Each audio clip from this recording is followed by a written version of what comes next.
નમસ્કાર દર્શક મિત્રો, એડી ન્યૂઝમાં હું છું આપની સાથે આરડી વાઘેલા। જોઈએ આજના મહત્વના સમાચાર। ભરૂચ મનરેગા કૌભાંડ એસઆઈટી દ્વારા વધુ 4ની ધરપકડ। પ્રાપ્ત માહિતી મુજબ ભરૂચ જિલ્લાના મનરેગા મહાત્મા ગાંધી રાષ્ટ્રીય ગ્રામીણ રોજગાર ખાતરી યોજના હેઠળ થયેલ કથિત ભ્રષ્ટાચાર કૌભાંડમાં ખાસ તપાસ દળ એસઆઈટી દ્વારા વધુ 4 શંકાસ્પદોની ધરપકડ કરવામાં આવતા ખળભળાટ મચી જવા પામી છે। જેમાં ઝડપાયેલા આરોપીઓમાં ટેકનિકલ આસિસ્ટન્ટ તરીકે ફરજ બજાવતા શોએબ મોહમ્મદ યુસુફ અને હરિન્દ્રસિંહ પરમારના નામો બહાર આવ્યા છે। જ્યારે નિવૃત્ત ટીડીઓ મહેશ પરમાર અને નેત્રંગ તાલુકા પંચાયત ટીડીઓ અને મોહમ્મદ અસર ઇસ્માઇલ પટેલની પણ ધરપકડ કરવામાં આવી છે।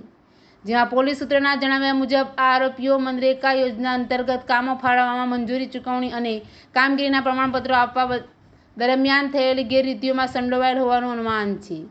હાલમાં 4 આરોપીઓની વિગતવાર પૂછપરછ ચાલી રહી છે।